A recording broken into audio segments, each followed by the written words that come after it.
Profit company register ചെയ്തിട്ടിരിക്കുകയാണ്. തുടങ്ങിയിട്ടില്ല, പ്രവർത്തനം തുടങ്ങിയിട്ടില്ല. അപ്പോൾ അതുകൊണ്ട് എനിക്ക് തോന്നുന്നു തീർച്ചയായിട്ടും ഇവിടെ വന്നൊന്ന് കണ്ട് അധികം സമയം ഉണ്ടായിരുന്നില്ലെങ്കിലും എനിക്കൊരു ഇവിടുത്തെ നടക്കുന്ന കാര്യങ്ങൾ മനസ്സിലാക്കാനായിട്ട് സാധിച്ചു. അതിൽ വളരെയേറെ സന്തോഷം. ഉത്തര മലബാറിൽ തീർച്ചയായിട്ടും PCCയും പ്രിയപ്പെട്ട രവിയേട്ടൻ്റെ നേതൃത്വത്തിൽ സംരംഭകരെ മോട്ടിവേറ്റ് ചെയ്യുകയും വാർത്തെടുക്കുകയും ചെയ്യുന്നതായിട്ട് വലിയ പ്രവർത്തനം അടുത്തു നിന്ന് കാണാനായിട്ട് എനിക്ക് സാധിച്ചിട്ടുണ്ട്. ഇവിടെ അവരുടെ പ്രവർത്തന ഫലമായിട്ട് അനേക കാര്യങ്ങൾ ഇവിടെ മലബാറിൽ അനേക സംരംഭകര് ഉണ്ടായി വരുന്നു എന്നുള്ളതിൽ സന്തോഷമുണ്ട്. മലബാർ എനിക്കും വ്യക്തിപരമായിട്ട് എൻ്റെ ആദ്യത്തെ ജോലി 1984 ഞാൻ ഇഫ്കോയിൽ ജോലി ആരംഭിക്കുമ്പോൾ എനിക്ക് കോഴിക്കോട്, കണ്ണൂർ, കാസർഗോഡ് ജില്ലകളായിരുന്നു എൻ്റെ ചുമതല. അതുകൊണ്ട് ഈ ഭാഗത്തൊക്കെ യാത്ര ചെയ്യാനായിട്ട് എനിക്ക് അവസരം ഉണ്ടായിട്ടുണ്ട്. ഗ്രാമപ്രദേശങ്ങളിൽ യാത്ര ചെയ്യാനായിട്ട് അവസരം ഉണ്ടായിട്ടുണ്ട്. അതിൻ്റെയൊക്കെ ഫലമായിട്ടാണ് ഞങ്ങൾ ഇസാഫിൻ്റെ പ്രവർത്തനം തുടങ്ങിയപ്പോഴും മലബാറിന് പ്രത്യേകമായിട്ടുള്ള ഒരു പ്രാധാന്യം അതിനുണ്ടായിരുന്നു. ഇപ്പോൾ കണ്ണൂർ ജില്ലയിൽ 9 ബ്രാഞ്ചും കാസർഗോഡ് ജില്ലയിൽ 12 ബ്രാഞ്ചുമുണ്ട്. വയനാട് ജില്ലയിൽ 40-ലധികം ബ്രാഞ്ചുകൾ വയനാട് ജില്ലയിലുണ്ട്. അപ്പോൾ തീർച്ചയായിട്ടും ഇപ്പോൾ മലബാറിൽ പുതുതായിട്ട് റീജിയണൽ ഹെഡായിട്ട് സേജു തന്നെ പുതുതായിട്ട് അപ്പോയിന്റ് ചെയ്തിട്ടുണ്ട് കോഴിക്കോട്. മലബാറിൽ കൂടുതൽ ഫോക്കസ് കൊണ്ടുവരിക, നോർത്ത് കേരളയുടെ ഫോക്കസ് കൂടുതൽ ബാങ്കിന് ഇസാഫിനെ സംബന്ധിച്ചിടത്തോളം ഉണ്ടാവുക എന്നുള്ളതാണ് നമ്മുടെ ലക്ഷ്യം. അപ്പം തീർച്ചയായിട്ടും നിങ്ങളെല്ലാവരെയും നിങ്ങളുടെ ഇതിന് സമയമെടുത്ത് വരിക എന്ന് പറയുന്നത് തന്നെ കേരളത്തിലെ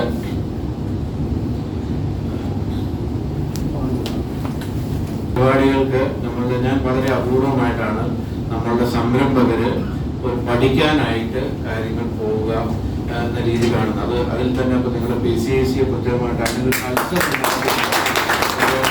അഭിനയിക്കുന്നു. കേരളത്തിലെ സംരംഭകരൊന്നും തന്നെ ഒരു നെറ്റ്വർക്കിങ്ങിനോ അങ്ങനത്തെ നാഷണൽ ലെവലിലൊന്നും തന്നെ പലപ്പോഴും വളരെ കുറച്ച് മാത്രമേ കാണാറുള്ളൂ. നമ്മളൊക്കെ അതിന് മുടക്കുന്ന പൈസയെ കുറിച്ചിട്ടൊക്കെ പലപ്പോഴും എൻ്റെ ലേണിങ്സ് കൂടുതലായിട്ട് ഉണ്ടായിട്ടുള്ളത് യാത്രകളിലും കോൺഫറൻസുകളിലും ഇന്റർനാഷണൽ കോൺഫറൻസുകളിലും നാഷണൽ കോൺഫറൻസുകളിലും.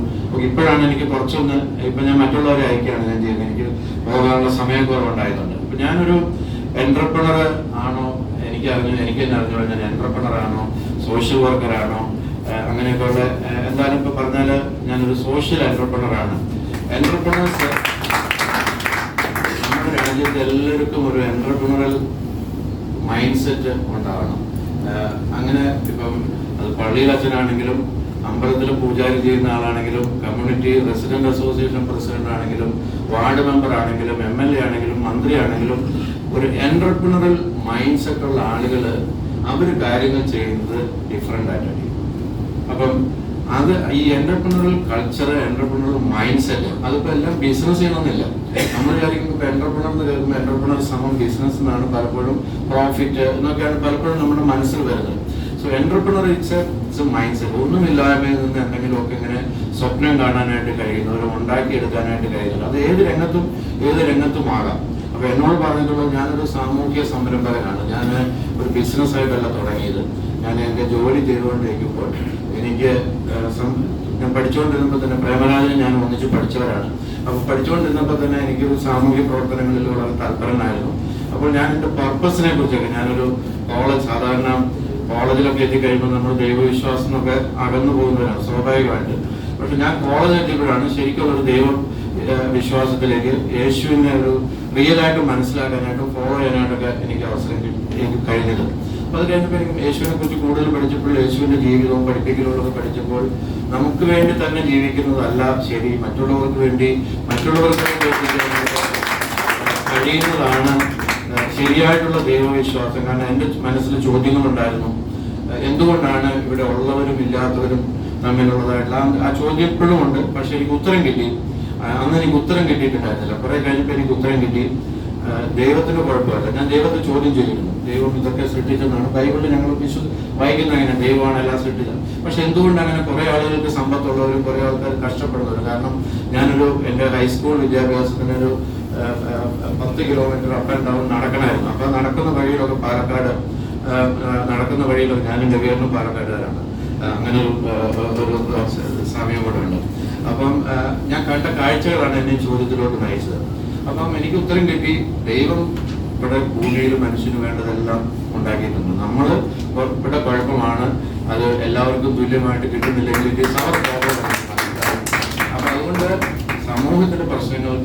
എന്നാൽ കഴിയുന്ന റെസ്പോൺസിബിലിറ്റി ചെയ്യേണ്ടത് എൻ്റെ ഉത്തരവാദിത്വമാണെന്നൊരു ബോധ്യം എനിക്ക് എൻ്റെ പഠിത്തത്തിൻ്റെ ഫൈനൽ ഇയർ ആയപ്പോൾ തന്നെ എനിക്ക് ലഭിച്ചു. അതാണ് എൻ്റെ പർപ്പസ്, എൻ്റെ ജീവിതത്തെക്കുറിച്ചുള്ള പർപ്പസ് അതാണെന്ന് എനിക്കൊരു ബോധ്യം. പക്ഷെ അത് എങ്ങനെ ചെയ്യണം എന്നുള്ളത് എനിക്ക് ക്ലാരിറ്റി ഒന്നും ഉണ്ടായിരുന്നു. അപ്പോഴാണ് എനിക്ക് ഇഫ്കോയിൽ ജോലി കിട്ടിയത്. ആ ജോലി എൻ്റെ ജീവിതത്തെ ഒത്തിരി എൻ്റെ പർപ്പസ് മനസ്സിലാക്കാനായിട്ട് എന്നെ സഹായിച്ചത്.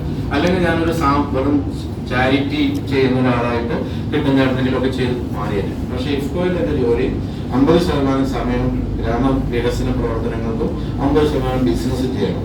അപ്പോൾ അതുകൊണ്ട് ബിസിനസ് പഠിക്കാനായിട്ട് വരും. അല്ലെങ്കിൽ എനിക്കൊരു ബിസിനസ് പശ്ചാത്തലമൊന്നുമില്ല.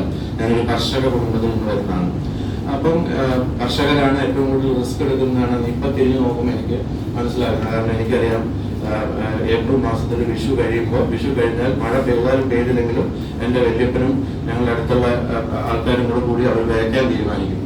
അപ്പൊ എന്താണ്, മഴ പെയ്യുമെന്നുള്ള കുറച്ച് ദിവസം കഴിയുമ്പോൾ മഴ പെയ്യുമെന്നുള്ളൊരു വിശ്വാസത്തിലാണ് അത് ചെയ്യുന്നത്. അതാണ് റിസ്ക്. അപ്പൊ കൃഷിക്കാരെടുക്കുന്ന പോലെ റിസ്ക് വേറെ ആരും എടുക്കുന്നില്ലെന്നാണ് ഇപ്പൊ എനിക്ക് എന്റെ ബോധ്യം. അതുകൊണ്ട് റിസ്ക് എടുത്ത് പരിചയമാണെന്ന് ഞാൻ കണ്ടിട്ടുണ്ട്.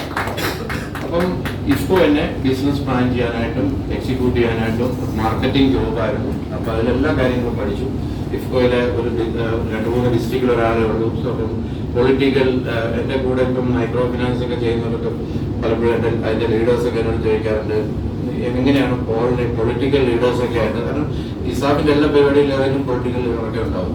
അപ്പൊ ആ ഒരു അനുഭവ സമ്പത്തൊക്കെ എനിക്ക് കിട്ടിയത് ഇഫ്കോയിൽ ജോലി ചെയ്ത കാലം. കാരണം അന്ന് കോപ്പറേറ്റീവ് സെക്ടറിലാണ് എല്ലാ പൊളിറ്റീഷ്യൻസും അവരുടെ പൊതുവെ കരിയർ തുടങ്ങുന്നത്. അപ്പൊ അന്ന് കോപ്പറേറ്റീവ് ബാങ്ക് പ്രസിഡന്റ് ആയിരുന്നവരൊക്കെ പിന്നീട് MLA, MP, മിനിസ്റ്ററും ഒക്കെ ആയിട്ടുണ്ട്. അപ്പൊ അവരോട് ഇടപെടാനായിട്ട് ഞാൻ പഠിച്ചു. അപ്പൊ ഞാൻ ഇത്രയാണ് എന്റെ ബാക്ക്ഗ്രൗണ്ട്. അങ്ങനെയാണ് ഞാനൊരു ഇതെന്റെ മനസ്സിലുണ്ടായിരുന്നു. ഞാൻ ഇഫ്കോയിൽ ജോലി ചെയ്തുകൊണ്ടിരിക്കുമ്പോൾ തന്നെ എന്റെ പർപ്പസിനെ കുറിച്ചിട്ടുള്ള ഒരു റിമൈൻഡ് എനിക്ക് ഇങ്ങനെ കിട്ടിക്കൊണ്ടിരുന്നു. അപ്പൊ ഈ അൺഎംപ്ലോയ്മെന്റ് ഇപ്പൊ നമുക്ക് പറഞ്ഞാൽ ഇപ്പൊ കോളേജിൽ പഠിക്കുന്ന കുട്ടികൾക്കൊന്നും പറഞ്ഞാൽ മനസ്സിലാവില്ല. ഇപ്പൊ കാരണം ക്യാമ്പസിൽ നിന്ന് 4-5 ജോലിയായിട്ടാണ് വരുന്നത്. ഓഫർ ആളില്ല. പക്ഷെ ലേറ്റ് 80s-ലും 90s-ലും അതായിരുന്നില്ല സിറ്റുവേഷൻ. ഇപ്പൊ എഞ്ചിനീയറിംഗ് കഴിഞ്ഞാൽ പോലും 3-4 വർഷമൊക്കെ കാത്തിരിക്കുന്നതായിരുന്നു ഒരു ജോലി. ഒരു BSRB-യോ അല്ലെങ്കിൽ റെയിൽവേ ബോർഡോ അല്ലെങ്കിൽ അങ്ങനെയുള്ള ചുരുക്കം ചില ഓപ്പർച്യൂണിറ്റീസ് മാത്രമാണ് ഉണ്ടായിരുന്നത്. അപ്പോൾ അത് തന്നെ ടച്ച് ചെയ്തു, അവർക്ക് വേണ്ടി എന്തെങ്കിലും ചെയ്യണം എന്നൊക്കെയുള്ള രീതിയിൽ. അപ്പോൾ ഒരു കാര്യം മനസ്സിലായി, ജോലിയില്ലാത്തതല്ല. അതാണ് ഇപ്പോഴും നമ്മുടെ കേരളത്തിലെ പ്രശ്നം. ജോലിയില്ലാത്തതല്ല, ജോലിയോടുള്ള നമ്മുടെ സമീപനത്തിലുള്ള പ്രശ്നമാണ്. നമുക്ക് വൈറ്റ് കോളർ ജോബാണ്. ഇപ്പൊ ഞങ്ങൾക്കിപ്പം ബാങ്കിൽ കുറെ പേര് അവിടെ നിന്ന് നമുക്ക് പറഞ്ഞ ആൾക്കാരൊക്കെ ഞാൻ പറഞ്ഞ വരുന്ന എല്ലാവർക്കും ജോലി കൊടുക്കാനുള്ള ജോലിയുണ്ട്. പക്ഷെ സെയിൽസ് ജോബാണ്. നിങ്ങൾ പോകണം, ഫീൽഡിൽ പോയി ആൾക്കാരെ കണ്ട് ബിസിനസ് ചെയ്യണം. അത് പറ്റില്ല. നമുക്ക് ശമ്പളം കുറഞ്ഞാലും കുഴപ്പമില്ല സാർ, എന്തെങ്കിലും ഒരു ഓഫീസിൽ ഒരു ജോലി തരുമെന്നാണ് ആൾക്കാർ ചോദിക്കുന്നത്. അപ്പൊ നമുക്ക് നമ്മുടെ ജോലിയെ കുറിച്ചിട്ടുള്ള കൺസെപ്റ്റ് എന്ന് പറയുന്നത് അന്നും ഇന്നും തമ്മിൽ കേരളത്തിൽ വലിയ വ്യത്യാസം വന്നിട്ടില്ലെന്നുള്ളതാണ്. അപ്പൊ അങ്ങനെ കരിയർ കൗൺസിലിംഗ് പ്രോഗ്രാം തുടങ്ങി. എന്ത് പഠിക്കണം, അവരുടെ പാഷൻ അനുസരിച്ചിട്ടുള്ള പഠിക്കാനായിട്ടുള്ള അങ്ങനെ സെൽഫ് എംപ്ലോയ്മെന്റ് പ്രൊമോട്ട് ചെയ്യാൻ തുടങ്ങി. അപ്പൊ ഈ സെൽഫ് എംപ്ലോയ്മെന്റ് ഇൻവോൾവ് വർക്ക്ഷോപ്പിനൊക്കെ വന്നത് സെൽഫ് എംപ്ലോയ്മെന്റ് സെഷനൊക്കെ കഴിയുമ്പോൾ ഞാൻ ഇഫ്കോയിൽ ജോലി ചെയ്തുകൊണ്ടാണ് ചെയ്യുന്നത്. വീക്കെൻഡ്സ് ഒക്കെ ഉള്ള പ്രോഗ്രാംസിലാണ് ചെയ്യുന്നത്. ഞാനൊരു പ്രസന്റേഷൻ ഒക്കെ ഉണ്ടായിരുന്നു. എനിക്ക് തോന്നുന്നു ഞാനൊരു പ്രസന്റേഷൻ്റെ ആളല്ല, പക്ഷെ എന്നാലും ഞാനൊന്ന് ഓടിച്ച് നിങ്ങളെ കാണിക്കാം. കുറച്ച് ചില പിക്ചേഴ്സൊക്കെ കുറച്ച് നമ്മുടെ മനസ്സിൽ ഇരിക്കുന്നുള്ളത് കൊണ്ടാണ്. അപ്പം അങ്ങനെ വന്ന ആൾക്കാർ ഞങ്ങൾക്ക് തുടങ്ങാനായിട്ട് പൈസ കിട്ടുമെന്ന് ചോദിച്ചു. അങ്ങനെ ഒരു റിവോൾവിംഗ് ഫണ്ട് തുടങ്ങുന്നതിനെ കുറിച്ച് ചിന്തിച്ചിരുന്നപ്പോഴാണ് 93-ൽ ബംഗ്ലാദേശ് ഗ്രാമീൺ ബാങ്കിനെ കുറിച്ച് ഉള്ള ഒരു സെമിനാർ ഞാൻ അറ്റൻഡ് ചെയ്ത് ചെന്നൈയിൽ വെച്ചിട്ട് സെമിനാർ അറ്റൻഡ് ചെയ്തു. അപ്പോൾ എനിക്ക് വലിയ വിശ്വാസം വന്നു. കാരണം അവർ 3000 രൂപയൊക്കെ ലോൺ കൊടുത്താൽ, അപ്പോൾ ഞാൻ വിചാരിച്ചു കേരളത്തിൽ 3000 രൂപ എന്ന് പറഞ്ഞാൽ ആൾക്കാരെന്നെ കളിയാക്കും. അതുകൊണ്ട് ഞാൻ മിണ്ടിയില്ല. പക്ഷെ കുറച്ചുകൂടെ അന്ന് ഗൂഗിളൊന്നും ഇല്ലാത്ത കാലമാണ്. കുറെ കൂടെ അതിന്റെ പുസ്തകങ്ങളൊക്കെ വരുത്തി വായിച്ചു പഠിച്ചു ഗ്രാമീൺ ബാങ്കിനെ കുറിച്ച്. അങ്ങനെ ഞാനൊരു പൈലറ്റ് ചെയ്യാനായിട്ട് തീരുമാനിച്ചു. 1995-ല് തൃശ്ശൂരില് കൊടുങ്ങല്ലൂര്, തൃശ്ശൂരിന്റെ ഞങ്ങളുടെ അടുത്ത്, ഞാൻ മണ്ണൂത്തിയിലാണ് തൃശ്ശൂർ താമസിക്കുന്നത്. അതിനടുത്ത് ഉള്ള പാണഞ്ചേരി പഞ്ചായത്ത് ഒരു സ്ഥലത്ത് 10 സ്ത്രീകളെ കണ്ടെത്തി അവരോട് ഈ ആശയം പറഞ്ഞപ്പോൾ അവർക്കൊക്കെ മനസ്സിലുണ്ട് എന്തെങ്കിലും ചെറുതായിട്ട് ചെയ്യണം. ഒരാള് ചായക്കട തുടങ്ങണം, ഒരാൾ ആടിനെ വാങ്ങിക്കണം, ഒരാൾ പച്ചക്കറി കൃഷി ചെയ്യണം എന്നൊക്കെ പറഞ്ഞു. അപ്പൊ അവർക്ക് 3000 രൂപ കൊണ്ട് ചെയ്യാം. ആഴ്ച തോറും അത് തിരിച്ചടയ്ക്കണം, അതാണ് കണ്ടീഷൻ. അപ്പൊ അത് അവരടയ്ക്കാൻ തുടങ്ങി. 70 രൂപ വെച്ചിട്ട് ആഴ്ച തോറും തിരിച്ചടയ്ക്കണം. ഞങ്ങൾ പോയി, ഞാൻ തന്നെ എൻ്റെ അന്നൊരു SD ബൈക്കുണ്ട്. ആ ബൈക്കിലാണ് എൻ്റെ വാടക വീട്ടിൽ, ഞങ്ങൾ മണ്ണൂത്തിയിൽ ലിറ്റിൽ നിന്നായിരുന്നു വാടക വീടിൻ്റെ പേര്. അവിടെ നിന്നാണ് ഈ പ്രസ്ഥാനം തുടങ്ങിയത്. അപ്പോൾ പക്ഷേ ലിറ്റിൽ തുടങ്ങിയപ്പോഴും എനിക്ക് വലിയൊരു സ്വപ്നം ഉണ്ടായിരുന്നു. ഞങ്ങൾ ഈ സൊസൈറ്റി രജിസ്റ്റർ ചെയ്തപ്പോൾ അതിൻ്റെ ഏരിയ ഓഫ് ഓപ്പറേഷൻ കൊടുത്തത് ഓൾ ഇന്ത്യ എന്നാണ്. എനിക്ക് എന്നോട് ലീഗൽ സംഗതിയൊക്കെ പഠിച്ചപ്പോൾ ചോദിച്ചപ്പോൾ 1-2 പേരെന്നോട് ചോദിച്ചു, ഇത് Travancore Cochin charitable societies act അനുസരിച്ചിട്ട് ഓൾ ഇന്ത്യ ജൂറിസ്ഡിക്ഷൻ പറ്റുമോ എന്നുള്ളത് അതൊരു നിയമപ്രശ്നമാണ്. പക്ഷെ നമ്മുടെ മനസ്സിലുള്ള ആശയം വലുതായിരുന്നു. അങ്ങനെ തുടങ്ങി ലിറ്റിൽ നിന്ന് തുടങ്ങിയതായിട്ടുള്ള പ്രസ്ഥാനം നമുക്ക് അതിനുവേണ്ടി ആ ലക്ഷ്യത്തിന് വേണ്ടി മുന്നോട്ട് പോയി യാത്ര ചെയ്തു, കഷ്ടപ്പെട്ടു. അതൊക്കെ ഇതിൻ്റെ ഈ ജേർണിയുടെ ഭാഗമാണ്. അപ്പോൾ ഒരു എന്റർപ്രണറെ സംബന്ധിച്ചോളം ലക്ഷ്യം, സ്വപ്നം, ആ സ്വപ്നത്തിന്റെ പുറകെ നമ്മൾ നടക്കുകയാണെന്നാൽ നിങ്ങളൊക്കെ ഇവിടെ എന്റർപ്രണേഴ്സ് ആണ്. നിങ്ങൾക്കൊരു ലക്ഷ്യമുണ്ടെങ്കിൽ, നിങ്ങൾക്കൊരു പർപ്പസ് ഉണ്ടെങ്കിൽ നിങ്ങൾക്ക് ആ പർപ്പസ് ഫുൾഫിൽ ചെയ്യാനായിട്ട് സാധിക്കുമെന്നുള്ളതാണ്. ഇപ്പൊ നിങ്ങളുടെ മുമ്പിൽ നിൽക്കുമ്പോൾ ഞാൻ തിയറി പറയുന്നതല്ല, 32 വർഷത്തെ ഇതിന്റെ അനുഭവത്തിന്റെ വെളിച്ചത്തിൽ കുറച്ചു പേർക്ക് ജോലി കൊടുക്കണം, അതിന് സഹായിക്കണം എന്നുള്ള അന്നത്തെ തുടങ്ങുമ്പോൾ അതായിരുന്നു നമ്മുടെ ആഗ്രഹം. ആ ആഗ്രഹത്തിൽ തുടങ്ങിയിട്ട് ഇന്നിപ്പോൾ 16,000 പേര്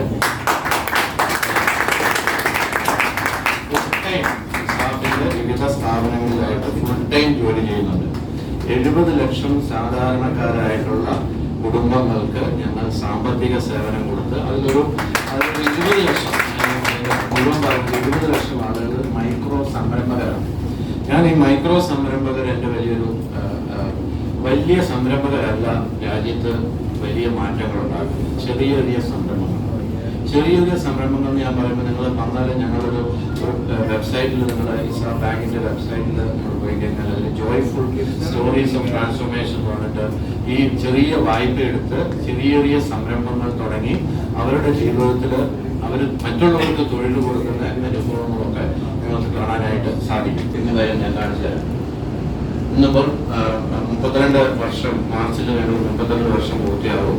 അതിൽ 23 സ്റ്റേറ്റിൽ പ്രവർത്തനങ്ങളുണ്ട്. വ്യത്യസ്തങ്ങളായിട്ടുള്ള 30-ലധികം ചെറിയ ചെറിയ സ്ഥാപനങ്ങൾ ഗ്രൂപ്പ് ഓഫ് സോഷ്യൽ എന്റർപ്രൈസസിന്റെ കീഴിൽ ആ ഗ്രൂപ്പിന്റെ ഭാഗമായിട്ട് ഉണ്ട്. 16,000-ലധികം ആളുകളുണ്ട്. 50 ലക്ഷത്തിലധികം കുടുംബങ്ങളെ അപ്പം ഒരു വീട്ടിൽ 4 പേരിന് നമ്മൾ കൂട്ടിക്കോളും. അപ്പൊ എത്രയാണെന്നുള്ളത് നോക്കാൻ സാധിക്കും. ഇതാണ് നമ്മുടെ ഒരു ട്രിപ്പിൾ ബോട്ടം ലൈൻ അപ്രോച്ച്. ഇപ്പൊ നിങ്ങൾ സോഷ്യൽ എന്റർപ്രണർഷിപ്പും അല്ലെങ്കിൽ സോഷ്യൽ ബിസിനസ്സും ഒരു സാമൂഹിക പ്രശ്നമാണ്. ആ തൊഴിലില്ലായ്മ പരിഹരിക്കാനായിട്ട് ഒരു ബിസിനസ് മോഡൽ ഉപയോഗിച്ച് ആ പ്രശ്നം പരിഹരിക്കാനായിട്ട് ശ്രമിക്കുമ്പോൾ അതൊരു സോഷ്യൽ. അപ്പോൾ അതിൽ സോഷ്യൽ ബിസിനസ്സിൽ നമ്മൾ ചെയ്യുന്ന ബിസിനസ് പ്രോഫിറ്റബിൾ ആയിരിക്കണം, അല്ലെങ്കിൽ സസ്റ്റെയിൻ ചെയ്യാനായിട്ട് പറ്റില്ല. അപ്പോൾ അതോടൊപ്പം തന്നെ സോഷ്യൽ ഇമ്പാക്റ്റും വളരെ ഇമ്പോർട്ടൻ്റ് ആണ്. അപ്പോൾ അതുകൊണ്ടാണ് ഞാൻ പറഞ്ഞത്, ഞാനിവിടെ 50 ലക്ഷം എത്ര പേർക്ക് തൊഴിലുണ്ട്. ഇസാഫിന്റെ വിലയിരുത്തുമ്പോൾ ഇസാഫിന്റെ ബോട്ടം ലൈൻ എത്ര പ്രോഫിറ്റ് ഉണ്ടാക്കിയെന്ന് മാത്രമല്ല, ഇസാഫ് ബാങ്കിന്റെ ആണെങ്കിലും ഇസാഫ് ബാങ്കിനെ വിലയിരുത്തുമ്പോൾ അതിന്റെ പ്രോഫിറ്റ് നമ്പേഴ്സിൽ മാത്രം വിലയിരുത്താനായിട്ട് പോകും. അപ്പോൾ ട്രിപ്പിൾ ബോട്ടം ലൈൻ അജണ്ട ആണ് നമ്മൾ ഡ്രൈവ് ചെയ്യുന്നത്. ഇസാഫിലുള്ള ഇപ്പം ആളുകൾക്കെല്ലാം ഞങ്ങളുടെ ക്ലസ്റ്ററുകളിനെ ചോദിച്ചാൽ അയാൾ ഗിരീഷിന്റെ ഉത്തരവാദിത്വം എന്ന് പറഞ്ഞിട്ടുണ്ടെങ്കിൽ ഇവിടുത്തെ ബിസിനസിന്റെ റെസ്പോൺസിബിലിറ്റി ഉണ്ട്. അതോടൊപ്പം തന്നെ എങ്ങനെ ബിസിനസ് ചെയ്യണം, പീപ്പിൾ, പ്ലാനറ്റ്, പ്രോസ്പെരിറ്റി, ഏത് തരത്തിലുള്ള ആളുകൾക്കാണ് ലോൺ കൊടുക്കുന്നത്. ഇപ്പോൾ ഒരു ലോൺ ടാർഗറ്റ്, ഇപ്പം കണ്ണൂർ ക്ലസ്റ്ററിന് 100 കോടിയുടെ ഒരു ടാർഗറ്റ് കൊടുത്തിട്ടുണ്ടെങ്കിൽ അത് വേണമെങ്കിൽ 4 പേർക്ക് കൊടുത്ത് 4 വലിയ സംരംഭങ്ങൾ കണ്ടുപിടിച്ച് വേണമെങ്കിൽ ആ ടാർഗറ്റ് എത്തിക്കാനായിട്ട് പറ്റും. പക്ഷെ അതല്ല നമ്മളുടെ ഫോക്കസ്. നമ്മുടെ ഫോക്കസ് ചെറുകിട സംരംഭകരെ കണ്ടെത്തി അവരെ ട്രെയിൻ ചെയ്ത് എക്വിപ്പ് ചെയ്ത് അവരിലേക്ക് ഈ സ്വപ്നം കൊടുത്ത് അവരുടെ സ്വപ്നങ്ങൾ സാക്ഷാത്കരിക്കാനായിട്ട് അവരുടെ ഒപ്പം നിൽക്കും. അപ്പോൾ പീപ്പിൾ ആർ ഇമ്പോർട്ടൻറ്റ്. അതുകൊണ്ടാണ് ഞങ്ങൾ വർഷങ്ങൾക്ക് മുമ്പേ തന്നെ കേരളത്തിൽ നിന്ന് എക്സ്പാൻഡ് ചെയ്യാനായിട്ട് തീരുമാനിച്ചപ്പോൾ ഞങ്ങൾ പോയ സ്ഥലം എന്ന് പറഞ്ഞാൽ വിദർഭയാണ്. മഹാരാഷ്ട്രയിലെ വിദർഭ റീജിയൻ, അത് കഴിഞ്ഞ് ഛത്തീസ്ഗഡ്, അത് കഴിഞ്ഞ് ജാർഖണ്ഡ്. അപ്പം കാരണം അവിടെയൊക്കെയാണ് ഏറ്റവും കൂടുതൽ അൺബാങ്ക്ഡ് മൈക്രോ ക്രെഡിറ്റ് പ്രോഗ്രാം ആയിട്ടാണ് ഞങ്ങൾ എക്സ്പാൻഡ് ചെയ്തത്. ഏറ്റവും കൂടുതൽ അൺബാങ്ക്ഡ് ആയിട്ടുള്ള സ്ഥലങ്ങൾ. പലപ്പോഴും ഞങ്ങളുടെ ബ്രാഞ്ച് ലിസ്റ്റൊക്കെ കാണുമ്പോൾ ആളുകൾ അതിശയിച്ചിട്ട് ചോദിക്കാറുണ്ട് എങ്ങനെയാണ് ഇവിടെ എത്തിപ്പെട്ടിരിക്കുന്നത്. അപ്പോൾ മഹാരാഷ്ട്രയിൽ നമ്മൾ ഗൂഗിൾ ചെയ്താൽ അറിയാം, Gadchiroli district one of the most backward ആയിട്ടുള്ള മഹാരാഷ്ട്രയിലെ ഒരു ബാക്ക്വേർഡ് ഡിസ്ട്രിക്ട് ആണ്. അത് നക്സൽ ലെഫ്റ്റ് വിങ് അഫക്റ്റഡ് ആയിട്ടുള്ള ഡിസ്ട്രിക്ട് ആണ്. അവിടെ ഞങ്ങൾ 2007 മുതൽ ഞങ്ങൾ അവിടെ ബ്രാഞ്ച് തുടങ്ങി വർക്ക് ചെയ്യുന്നുണ്ട്. ഛത്തീസ്ഗഡിലെ കാൻഗർ ഡിസ്ട്രിക്ട്, പഴയ ബസ്തർ ഡിസ്ട്രിക്ട് ഡിവൈഡ് ചെയ്ത് 3 ജില്ലയാക്കി. അതിലൊരു ജില്ലയാണ് കാൻഗർ. അവിടെ പക്കാഞ്ചു എന്ന് പറഞ്ഞ സ്ഥലത്ത് 2004 ഞാൻ പോയി തുടങ്ങിയതാണ്. അതുകൊണ്ട് ഞാൻ എപ്പോഴും അതിന് ആ ബ്രാഞ്ചിന്റെ പ്രോഗ്രസ് ഞാനിങ്ങനെ മോണിറ്റർ ചെയ്തുകൊണ്ടിരിക്കുന്ന സ്ഥലമാണ്. പിന്നെ ജാർഖണ്ഡിലും ദുംക, ബോധ, ഇതൊക്കെ ട്രൈബൽ വളരെ പ്രൈം മിനിസ്റ്റേഴ്സ് ഫോക്കസ് ഡിസ്ട്രിക്റ്റിൽ വരുന്നതായിട്ടുള്ള കാര്യങ്ങളാണ്. അപ്പൊ പീപ്പിൾ ഞങ്ങളെ സംബന്ധിച്ചും ആർക്കാണ്, ഏത് തരത്തിലുള്ള ആളുകളാണ്, അപ്പൊ അതിൽ ജോലിക്ക് എടുക്കുന്ന കാര്യത്തിലാണെങ്കിലും ഈ പീപ്പിൾ ഫോക്കസ് എല്ലാ രംഗത്തും ഉണ്ട്. ഞാൻ ചുരുക്കി പറയുന്നതാണ്. രണ്ടാമത്തത് പ്ലാനറ്റ്. ഇന്നിപ്പം കുറച്ച് വർഷം മുമ്പ് ക്ലൈമറ്റ് ചേഞ്ചിനെ കുറിച്ചിട്ടൊന്നും നമുക്ക് പറയുമ്പോൾ നമ്മളെ ബാധിക്കുന്ന കാര്യമല്ല എന്നുള്ളതായിരുന്നു നമ്മൾ വിചാരിച്ചിരുന്നത്. ഇന്നിപ്പോ ജനുവരിയിൽ തൃശ്ശൂർ, എല്ലായിടത്തും ഇവിടെ ഉണ്ടായിരുന്നു തോന്നുന്നു മഴ. തൃശ്ശൂരിലെ കോൾ നിലങ്ങളിൽ നെല്ല് വിളയുന്ന സമയമാണ്. ഞാൻ കൃഷിക്കാരൊക്കെ ആയിട്ട് വളരെ സൊസൈറ്റിയൊക്കെ ആയിട്ട് ബന്ധപ്പെട്ടിരിക്കുന്നു. കഴിഞ്ഞ 2 ദിവസമായിട്ട് അവിടെ മുഴുവൻ വെള്ളമാണ്. പാലക്കാട് കൊയ്ത്ത് തുടങ്ങാറായിട്ടുള്ള സ്ഥലങ്ങളിൽ മഴ വന്നപ്പോൾ നെല്ലെല്ലാം വീട് പോകും. സോ ഇന്നിപ്പോൾ സമൂഹത്തിൽ അതെല്ലാ രംഗത്തും ബാധിക്കുന്ന കാര്യമാണ്. അപ്പോൾ പ്ലാനറ്റ് എൻവയോൺമെന്റൽ പ്രൊട്ടക്ഷൻ എന്ന് പറയുന്നത് എല്ലാവരുടെയും ഉത്തരവാദിത്തമാണ്. ഒരു ബാങ്ക് എന്നുള്ള നിലയിൽ ഞങ്ങളുടെയും ഉത്തരവാദിത്തമാണ്. ഒരു സോഷ്യൽ എന്റർപ്രൈസ് എന്നുള്ള നിലയിൽ ഞങ്ങളുടെ ഉത്തരവാദിത്തമാണ്. മൂന്നാമത്തെ പി എന്ന് പറയുന്നത് 2019 വരെ പ്രോഫിറ്റ് എന്നായിരുന്നു ഞങ്ങൾ കരുതിയിരുന്നത്. കാരണം പ്രോഫിറ്റ് ഉണ്ടെങ്കിൽ മാത്രമേ നമുക്ക് റീഇൻവെസ്റ്റ് ചെയ്യാനായിട്ട് പറ്റുള്ളൂ, സസ്റ്റെയിൻ ചെയ്യാനായിട്ട് പറ്റുള്ളൂ എന്നുള്ളതായിരുന്നു നമ്മളുടെ അണ്ടർസ്റ്റാൻഡിങ്. 2018 ഞങ്ങൾ ഒരു ബാങ്ക് തുടങ്ങിയതിനു ശേഷം global alliance for banking on values പറഞ്ഞിട്ടൊരു വാല്യൂ ബേസ്ഡ് ബാങ്ക്സിന്റെ ഒരു ഗ്ലോബൽ നെറ്റ്വർക്കിൽ അംഗമായി. അപ്പൊ അതിന്റെ ഒരു ഗ്ലോബൽ കോൺഫറൻസിന് പോയപ്പോഴാണ് എനിക്ക് മനസ്സിലായത് പ്രോഫിറ്റ് വളരെ ഇൻവേർഡ് ലുക്കിംഗ് ആയിട്ടുള്ള ഒരു കാര്യമാണ്, നമുക്ക് വേണ്ടി മാത്രം ചിന്തിക്കുന്നതായുള്ള കാര്യമാണ്. We should broaden it out. അതുകൊണ്ട് പ്രോസ്പെരിറ്റി, സമൃദ്ധി. അപ്പൊ ഞങ്ങൾ പ്രവർത്തിക്കുന്നതായിട്ടുള്ള നമ്മുടെ ഹിസാബ് ബാങ്കിൽ ജോലി ചെയ്യുന്നവർക്ക് സമൃദ്ധി ഉണ്ടാകും, പ്രോസ്പെരിറ്റി ഉണ്ടാകണം. ബാങ്കിന്റെ ഷെയർ ഹോൾഡേഴ്സിന് പ്രോസ്പെരിറ്റി ഉണ്ടാകണം, കസ്റ്റമേഴ്സിനും പ്രോസ്പെരിറ്റി ഉണ്ടാകണം. അതിന്റെ ഞങ്ങൾ പ്രവർത്തിക്കുന്ന മേഖലകളിലുള്ള ചുറ്റുപാടുമുള്ള ആളുകൾക്ക് എല്ലാവർക്കും പ്രോസ്പെരിറ്റി ഉണ്ട്. ആ ലക്ഷ്യത്തോട് കൂടിയിട്ടാണ് ഇപ്പോൾ നമ്മളിപ്പോ ഈ 3 പി വളരെ ഇമ്പോർട്ടന്റ് ആണ്. ഈ ഓരോ ബ്രാഞ്ചിന്റെയും അതിന്റെ ബ്രാഞ്ചിന്റെ ഒരു ബാലൻസ് സ്കോർ കാർഡ് ഉണ്ട്. ആ ബാലൻസ് സ്കോർ കാർഡിൽ 50% ആണ് ബിസിനസ്സിനുള്ളത്, ബാക്കി 50% ഇങ്ങനെയുള്ള കാര്യങ്ങൾക്ക് വേണ്ടിയിട്ടാണ്. സോ ഒന്ന് എക്കണോമിക്, ഇതിനു വേണ്ടിയിട്ട് നമ്മൾ ചെയ്യുന്നത് ഒരു 3-fold അപ്രോച്ചാണ്. ഒന്ന് എക്കണോമിക് ഡെവലപ്മെന്റ്, സോഷ്യൽ എക്കണോമിക് ഡെവലപ്മെന്റിന് വേണ്ടിയിട്ട് നമ്മൾ സ്കിൽ ഡെവലപ്മെന്റ് പ്രോഗ്രാംസ് ചെയ്യുന്നുണ്ട്. ഇപ്പം സെൻട്രൽ ഗവൺമെന്റിന്റെ, സ്റ്റേറ്റ് ഗവൺമെന്റിന്റെ, സെൻട്രൽ ഗവൺമെന്റിന്റെ സ്കിൽ, അതിനുള്ള പല ഓർഗനൈസേഷൻസ് ഉണ്ട്. ഇസാ ഫൗണ്ടേഷൻ ആണ്, ഇസാ സൊസൈറ്റി ആദ്യമായിട്ട് തുടങ്ങിയതാണ് ഇത്തരത്തിലുള്ള ചാരിറ്റബിൾ ഡെവലപ്മെന്റൽ കാര്യങ്ങളൊക്കെ ചെയ്യുന്നത്. Skill development, financial inclusion, entrepreneurship, social എംപവർമെന്റിന് വേണ്ടിയിട്ട് ലീഡർഷിപ്പ്. 2010 മുതൽ കേരളത്തിൽ ഞങ്ങൾ പഞ്ചായത്ത് തെരഞ്ഞെടുപ്പിന്റെ സമയത്ത് അതിനൊരു 6 മാസം മുമ്പായിട്ട് സ്ത്രീകൾക്ക്, ഞങ്ങളുടെ സ്വാശ്രയ സംഘങ്ങളിലുള്ള സ്ത്രീകൾക്ക് നേതൃത്വ പരിശീലനം കൊടുത്ത് അവരെ പഞ്ചായത്ത് തെരഞ്ഞെടുപ്പിൽ ഏത് പാർട്ടിയുടെ വേണമെങ്കിലും അവർക്ക് സ്വാതന്ത്ര്യമുണ്ട് അതിൽ മത്സരിക്കാനായിട്ടുള്ള. എല്ലാ പാർട്ടിയിലും അവരംഗങ്ങളായിട്ട് മത്സരിച്ചിട്ടുണ്ട്. 2016, 2015, 2020 ഒക്കെ ഇപ്പോൾ ഞങ്ങളുടെ സംഘാംഗങ്ങളായിട്ടുള്ള അതിലെ സംഘങ്ങളിലെ ലീഡേഴ്സ് ആയിട്ടുള്ളവര് മുനിസിപ്പൽ ചെയർമാൻ ആയിട്ടുണ്ട്, സ്റ്റാൻഡിംഗ് കമ്മിറ്റി ചെയർമാൻ, ജില്ലാ പഞ്ചായത്തിലെ സ്റ്റാൻഡിംഗ് കമ്മിറ്റി ചെയർമാനുണ്ട്, പല സ്ഥലങ്ങളിലും പഞ്ചായത്ത് പ്രസിഡന്റുമാരുണ്ട്. ഇപ്പോൾ ലീഡർഷിപ്പ് ഡെവലപ്മെന്റ് വളരെ പ്രധാനപ്പെട്ട കാര്യമാണ്. ചെയ്തിട്ടുള്ളതായിട്ടുള്ള ഇമ്പാക്ട്സ് ഞാൻ അതിന്റെ ഡീറ്റെയിൽസിലോട്ട് പോകുന്നില്ല. ഇത് ഞാൻ നിങ്ങളുടെ ഈ പ്രസന്റേഷൻ ഞാൻ ഷെയർ ചെയ്യാം. കാരണം സമയത്തിന്റെ ഒരു കുറവുണ്ട്. നിങ്ങൾക്ക് താല്പര്യമുള്ളവർക്ക് അത് പിന്നീട് നോക്കാവുന്നതാണ്. സോ പ്രധാനമായിട്ടും എക്കണോമിക് ഡെവലപ്മെന്റിന് 3 കാര്യങ്ങളാണ്. 95 ഞാൻ മൈക്രോ എന്റർപ്രൈസ് ഡെവലപ്മെന്റ് പ്രോഗ്രാം എന്ന് പറഞ്ഞിട്ടാണ് ഈ ഒരു NGO ഒരു പ്രോജക്റ്റ് ആയിട്ടാണ് ഈ മൈക്രോ ക്രെഡിറ്റ് പ്രോഗ്രാം തുടങ്ങിയത്. അപ്പോൾ അന്നത്തെ MED programme, micro enterprise development പ്രോഗ്രാമിന് 3 കമ്പോണന്റ് ഉണ്ടായിരുന്നു. ഒന്ന് capacity building, training capacity building. രണ്ടാമത്തേത് ആക്സസ് ടു ക്രെഡിറ്റ്. മൂന്നാമത്തേത് ആക്സസ് ടു മാർക്കറ്റ്. കാരണം മാർക്കറ്റ് ലിങ്കേജ് വളരെ ഇമ്പോർട്ടൻ്റ് ആയിട്ടുള്ള ഒരു കാര്യമാണ്. അപ്പോൾ ഈ 3 കാര്യങ്ങളും ഇന്നും തുടർന്നുകൊണ്ടിരിക്കുന്നു. ക്രെഡിറ്റ് അന്ന് തുടങ്ങിയ ചെറിയ മൈക്രോ ക്രെഡിറ്റ് പ്രോഗ്രാമാണ് ഇന്നിപ്പോൾ ബാങ്കായിട്ട് രൂപപരിണാമം പ്രാപിച്ചു. 2008 അത് ഞങ്ങൾ ഒരു നോൺ ബാങ്കിങ് ഫിനാൻസ് കമ്പനിയായിട്ട് മാറ്റി, ഒരു നോൺ പ്രോഫിറ്റിൽ നിന്നൊരു ഫോർ പ്രോഫിറ്റ് എൻറ്റിറ്റി ആയിട്ട് മാറ്റി. 2017 ഒരു ഷെഡ്യൂൾഡ് സ്മോൾ ഫിനാൻസ് ബാങ്കായിട്ട് ലോഞ്ച് ചെയ്തത്. മാർക്കറ്റ് ആക്സസ് 2008 ഇസാഫ് റീറ്റെയിൽ എന്ന് പറഞ്ഞ് ഒരു സെപ്പറേറ്റ് എൻറ്റിറ്റി ആയിട്ട് മാറ്റി. അതിന് പകരം 2019 അത് വീണ്ടും റീബ്രാൻഡ് ചെയ്തു, സെഡാർ റീറ്റെയിൽ എന്നുള്ള പേരിൽ ആക്കി. ഒരു 15ഓളം റീറ്റെയിൽ സ്റ്റോഴ്സ് നടത്തുന്നുണ്ട്, അവർ ഡിസ്ട്രിബ്യൂഷൻ ചെയ്യുന്നുണ്ട്, അതുപോലെ തന്നെ ഓൺലൈൻ മാർക്കറ്റിംഗ് ചെയ്യുന്നുണ്ട്. ഇപ്പോഴും ഞങ്ങളുടെ ഒരു റൂറൽ മാർക്കറ്റ്സ് ഒരു 12-ാം തീയതി മുതൽ മണ്ണൂത്തിയിൽ ആദ്യത്തെ അതിൻ്റെ ഒരു ഹാർഫെസ്റ്റ് എന്നുള്ള പേരിൽ ഒരു കാർണിവൽ ലോക്കൽ കമ്മ്യൂണിറ്റിയിൽ ഈ സാധാരണക്കാരായിട്ടുള്ള ആൾക്കാരുടെ ഉൽപ്പന്നങ്ങൾ വിറ്റഴിക്കാൻ വേണ്ടിയുള്ള പ്രോജക്ട്സ്. അപ്പൊ ഈ 3 ഏരിയാസിൽ നമ്മൾ വർക്ക് ചെയ്യുന്നു. ഇത് ഞാൻ പറഞ്ഞു, ഈ ആക്സസ് ടു ഫിനാൻസിൽ ഒരു നിങ്ങളോടൊക്കെ ചോദിച്ചാൽ സംരംഭകർ നിങ്ങൾ ഉപയോഗിക്കുന്ന ഏറ്റവും വലിയ പ്രശ്നം എന്താണെന്ന് ചോദിച്ചാൽ ഉത്തരം എനിക്കറിയാം, ഫിനാൻസിനായിരിക്കും അല്ലേ. അപ്പൊ അതൊരു വലിയ പ്രശ്നമാണ്. സംരംഭകരാണെങ്കിലും സാധാരണക്കാരാണെങ്കിലും ആക്സസ് ടു ഫിനാൻസ് എന്ന് പറയുന്നത് ഗ്ലോബലി വെരി ബിഗ് ഇഷ്യൂ. അപ്പോൾ ഈ നമ്മുടെ രാജ്യത്ത് നിന്ന് കാണുന്നതായിട്ടുള്ള വലിയ സംരംഭകരൊക്കെ തന്നെ അവരുടെ വീട്ടിലെ സ്വന്തം പണം കൊണ്ട് ബിസിനസ്സുകൾ തുടങ്ങി വലുതായവരല്ല. ഒന്നെങ്കിൽ അവർക്ക് ബാങ്ക് ലോണിനുള്ള ആക്സസ് ഉണ്ടായിരുന്നു, അല്ലെങ്കിൽ ഇപ്പോഴത്തെ കഴിഞ്ഞൊരു 10-20 വർഷമായിട്ടുള്ള സ്റ്റാർട്ടപ്പും ഏഞ്ചൽ ഫണ്ടിങ്ങും ഇൻവെസ്റ്റർ പ്രൈവറ്റ് ഇക്വിറ്റിയും ഒക്കെ നമ്മുടെ രാജ്യത്ത് വളരെ പോപ്പുലറായിട്ട് 10-20 വർഷമായിരുന്നു. അതുവരെയൊക്കെ ബാങ്ക് ഫണ്ടിങ് തന്നെയായിരുന്നു പ്രധാനമായിട്ട് ഉള്ളത്. അപ്പോൾ ആക്സസ് ടു ഫിനാൻസ് ഇന്നും വളരെ പ്രധാനപ്പെട്ട ഒരു കാര്യമാണ്. സാധാരണക്കാരനായിട്ടുള്ള ഒരാൾക്ക് ഒരു ബാങ്ക് അക്കൗണ്ട് തുടങ്ങി, അക്കൗണ്ട് തന്നെ ഒരു ഐഡന്റിറ്റിയാണ്. അവർക്കൊരു ബാങ്ക് അക്കൗണ്ട് ഉണ്ടെന്ന് പറയുന്നത് ഒരു ഡെബിറ്റ് കാർഡ് അവർക്കൊണ്ട് ഉണ്ടാകുക, ഇതൊക്കെ അവരുടെ ഒരു ഐഡന്റിറ്റിയുടെ ഭാഗമാണ്. അപ്പം ആ രംഗത്താണ് പ്രധാനമായിട്ടുള്ള. അപ്പോൾ ഇന്ന് ഞങ്ങളിപ്പം 70 ലക്ഷത്തിലധികം സാധാരണക്കാർക്ക് അക്കൗണ്ട് തുടങ്ങി അവർക്ക് വേണ്ടതായിട്ടുള്ള എല്ലാ വിധത്തിലുള്ള ബാങ്കിങ് സേവനങ്ങളും കൊടുക്കാനായിട്ട് ഇപ്പോൾ നമുക്ക് പറ്റുന്നു.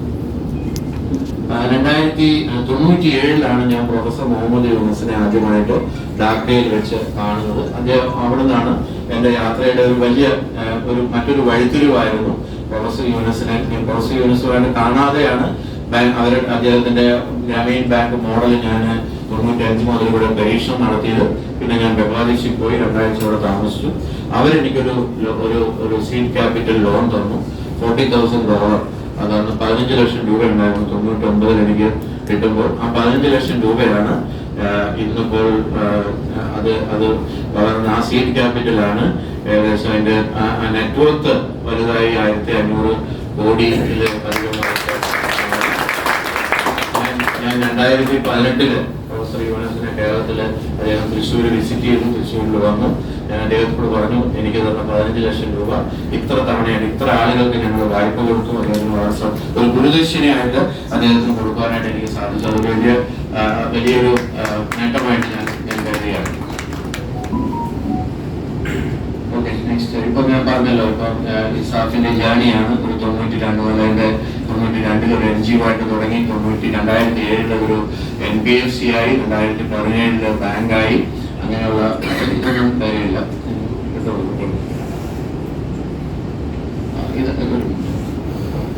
ഒരു മാർക്കറ്റ് ലിങ്കേജില് റീറ്റെയിൽ ചെയ്യുന്നതായുള്ള കാര്യങ്ങളാണ്.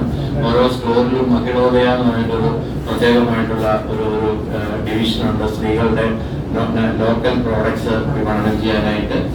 പിന്നെ സ്പെഷ്യൽ ആയിട്ടുള്ള ക്യാമ്പയിൻസ് ഒക്കെ അവർ പലതും നടത്തുന്നുണ്ട്. നാച്ചുറൽ ഫൈബർ വെച്ചിട്ടുള്ള ഈ ബാംബു നാച്ചുറൽ ഫൈബർ കൊണ്ടുള്ള 2017 സെഡാർ ഐക്യയുടെ ഇന്ത്യയിലെ ഒരു നാച്ചുറൽ ഫൈബറിന്റെ ഒരു സപ്ലയർ ആയിട്ട് മാറി. ഈസ്റ്റേൺ ഇന്ത്യയിൽ ആദ്യത്തെ സപ്ലയർ ആയിരുന്നു.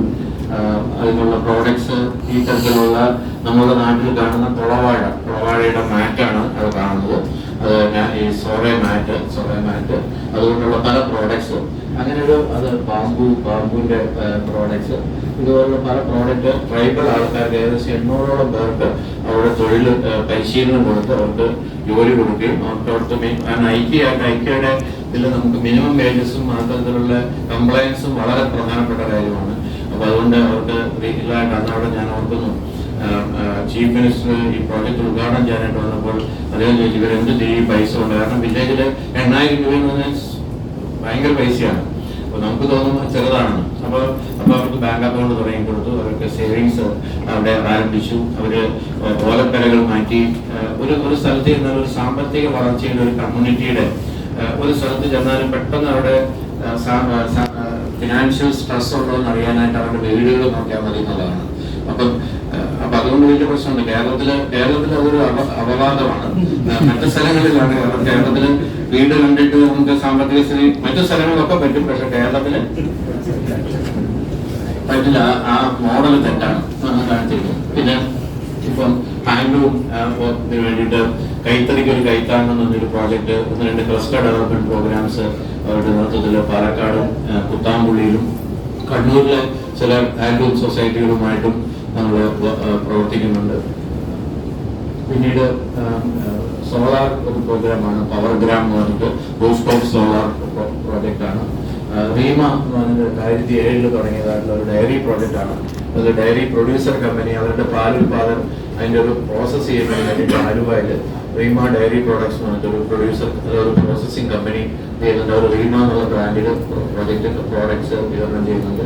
ഇത് ജാർഖണ്ഡിലെ ഈ നാച്ചുറൽ ഫൈബറിന്റെ ഒരു പ്രൊഡക്ഷൻ യൂണിറ്റ് ആണ് ഞാൻ കണ്ടത്. കൈത്തറിക്കൊരു കൈത്താങ്ങ് ഞാൻ പറഞ്ഞു. ഗോ നേച്ചർ ഒറിജിൻസ് എന്ന് പറഞ്ഞിട്ട് എറണാകുളം പനമ്പള്ളി നഗറിൽ നാച്ചുറൽ ഈ പ്രോഡക്ട്സ് വിതരണം ചെയ്യുന്നതിന് വേണ്ടിയിട്ടൊരു ആദ്യത്തെ ഒരു സംരംഭം എന്നുള്ളതിൽ ഒരു സ്റ്റോർ സെഡാർ റീറ്റെയിൽ ആരംഭിച്ചിട്ടുണ്ട്.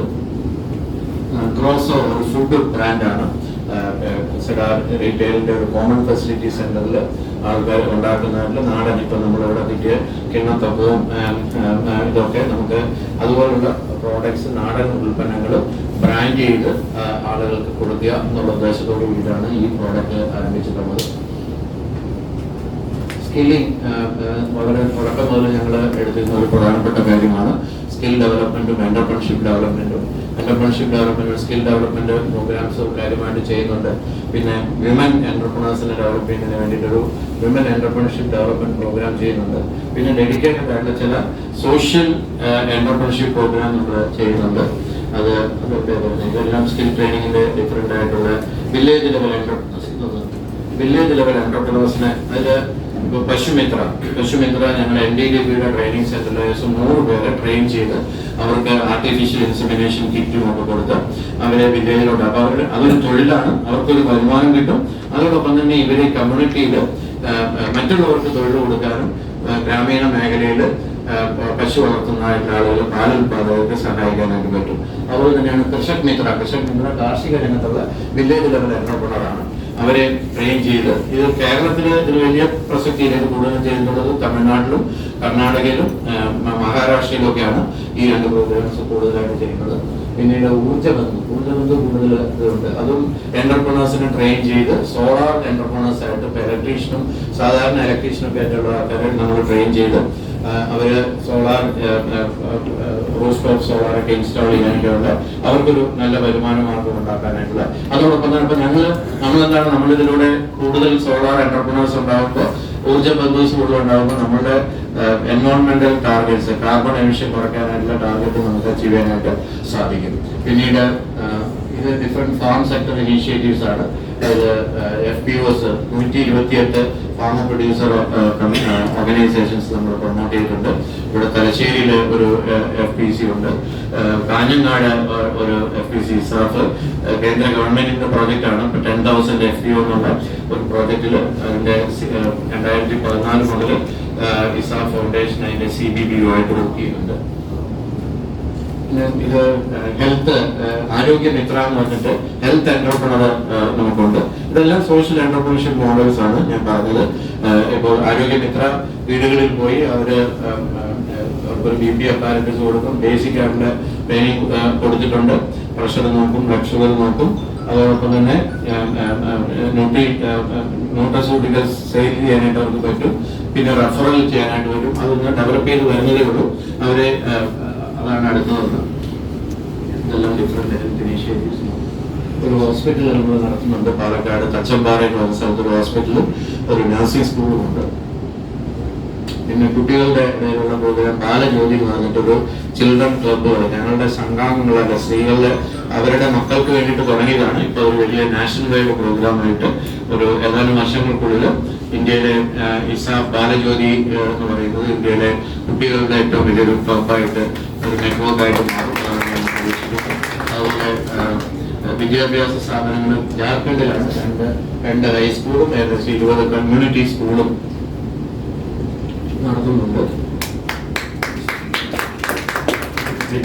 അപ്പൊ ഇതൊക്കെ ആണ് ഇസാഫിന്റെ വിവിധ സോഷ്യൽ എന്റർപ്രണർഷിപ്പ് ഇനീഷ്യേറ്റീവ്സ്. അപ്പം നമ്മുടെ നാട്ടില് നിങ്ങൾക്ക് ഒരു സാമൂഹ്യ പ്രശ്നം 2 തരത്തിൽ പരിഹരിക്കാനായിട്ട് പറ്റും. ഒന്ന്, ഈ പ്രശ്നമുണ്ട് നമുക്കിങ്ങനെ പറഞ്ഞുകൊണ്ടിരിക്കാം. പഞ്ചായത്ത് മെമ്പറോട് പറയാം, മുനിസിപ്പൽ ചെയർമാനോട് പറയാം, എംഎൽഎയോട് പറയാം. അപ്പം നമുക്ക് തന്നെ അതിനായിട്ടുള്ള വഴി എനിക്ക് തോന്നുന്നു PCCയുടെ നേതൃത്വത്തിൽ തളിപ്പറമ്പിൽ നിങ്ങൾ വേസ്റ്റ് മാനേജ്മെന്റിനുള്ള നല്ല ഒരു മാതൃക, നമുക്ക് എവിടെ ചെന്നാലും ആൾക്കാർ പറയുന്ന നല്ല കാര്യമാണ് വേസ്റ്റ്. പക്ഷെ ഒരു എന്റർപ്രണറെ സംബന്ധിച്ചിടത്തോളം അതിനൊരു വഴി, സസ്റ്റൈനബിൾ ആയിട്ടുള്ള ഒരു വഴി മാർഗം കണ്ടുപിടിക്കാനായിട്ട് സാധിക്കും. അപ്പൊ ഇതൊക്കെ ഇങ്ങനത്തെ മാർഗങ്ങൾ കണ്ടുപിടിക്കുന്നത് ഇപ്പൊ നാട്ടിലൊരു സ്ഥലത്ത് സ്കൂളിൽ പോകാനായിട്ട് കുട്ടികൾക്ക് കഴിയുന്നില്ല, അല്ലെങ്കിൽ പഠിത്തത്തിൽ മോശമായില്ല. നിങ്ങൾക്ക് വിദ്യാഭ്യാസമുള്ളതാണെങ്കിൽ നിങ്ങൾക്കൊരു ട്യൂഷൻ സെന്റർ തുടങ്ങാം, ഫീസ് മേടിക്കാം. തീരെ പാവപ്പെട്ടവർക്ക് കൊടുക്കാൻ പറ്റാത്തവർക്ക് നമുക്ക് സ്കോളർഷിപ്പ് കൊടുക്കാം, സബ്സിഡി കൊടുക്കാം. അങ്ങനെ പലതരത്തിലുള്ള സമൂഹത്തിൽ ചുറ്റുപാടും കാണുന്നതായിട്ടുള്ള പ്രശ്നങ്ങൾ പരിഹരിക്കാനായിട്ട് ഒരു ബിസിനസ് പ്രിൻസിപ്പിൾസ് ഉപയോഗിച്ചുകൊണ്ട് നമ്മൾ പരിഹരിക്കാനായിട്ട് ശ്രമിക്കുമ്പോൾ നമുക്കൊരു മാറ്റം കാണും. അപ്പോൾ ഫിനാൻഷ്യൽ ആക്സസ് ടു ഫിനാൻസ് എന്നുള്ളതായിട്ടുള്ള ഒരു പ്രോബ്ലമാണ് ഞങ്ങൾ അഡ്രസ് ചെയ്യാനായിട്ട് ശ്രമിച്ചത്. അതുപോലെ അത് വളരെ സസ്റ്റൈനബിൾ ആയിട്ട് നടത്തിക്കൊണ്ടിരിക്കുന്നു. അപ്പോൾ അത് പാവപ്പെട്ട ആൾക്കാർക്ക്, ചെറുകിട സംരംഭകരെ സംബന്ധിച്ചിടത്തോളം വായ്പ കൊടുത്താൽ അത് തിരിച്ചടക്കണമെങ്കിൽ അവർക്ക് വളരെ കൺവീനിയന്റ് ആയിട്ടുള്ള ഇൻസ്റ്റാൾമെന്റ്സ്, അങ്ങനെയാണ് ഞങ്ങൾ ഡിസൈൻ ചെയ്തിട്ടുള്ളത്. ആഴ്ചയിൽ അടയ്ക്കേണ്ടവർക്ക് ആഴ്ചയിലാണ് വരുമാനം വരുന്നെങ്കിൽ ആഴ്ചയിൽ അടയ്ക്കാം. ദിവസം ചെയ്യുന്ന കച്ചവടക്കാരാണെങ്കിൽ ദിവസം അടയ്ക്കാനായിട്ടുള്ള സൗകര്യമുണ്ട്. 2 ആഴ്ച കൂടുമ്പോൾ അടയ്ക്കാം, മാസത്തിൽ അടയ്ക്കാം. അങ്ങനെ എല്ലാ തരത്തിലും ഏത് തരത്തിലും അവരുടെ കൺവീനിയൻസ്, അവരുടെ അടുത്ത് ചെന്ന് ഡോർ സ്റ്റെപ്പ് ബാങ്കിങ് ആണ് നമ്മൾ ആ രംഗത്ത് പ്രവർത്തിക്കുന്നത്. അതുകൊണ്ടാണ് ഇതിന്റെ പ്രധാനപ്പെട്ടതായിട്ടുള്ള ഒരു വിജയം എന്ന് പറയുന്നത്. അപ്പോൾ അങ്ങനെ ചെറുകിട സംരംഭങ്ങൾ തുടങ്ങി ഇന്നിപ്പോൾ അടുത്ത ലെവലിലോട്ട് അവരെ സ്വപ്നം കാണാൻ പഠിപ്പിക്കുക. പവർ ടു ഡ്രീം ബിഗ്, അതാണ് നമ്മളുടെ വലിയ സ്വപ്നങ്ങൾ കാണാനായിട്ട് ആൾക്കാരെ സഹായിക്കുക, പഠിപ്പിക്കുക, അതിനെ അവരെ സഹായിക്കുക. അത് അങ്ങനത്തെ ഒത്തിരി ഉദാഹരണങ്ങൾ അങ്ങനെ ചെയ്തിട്ടുള്ള ഒരു ഉദാഹരണങ്ങൾ എനിക്കുണ്ട്. ഒരു ഉദാഹരണം മാത്രം പറഞ്ഞ് ഞാൻ അവസാനിപ്പിക്കാം. നിങ്ങൾ അങ്കമാലി ബസ് സ്റ്റാൻഡിന്റെ പുറകില് മഞ്ഞപ്പുറയ്ക്ക് പോകുന്ന വഴിയിൽ ഒരു സുമംഗലി എന്നൊരു ഫ്ലവർ ഷോപ്പ് ഉണ്ട്.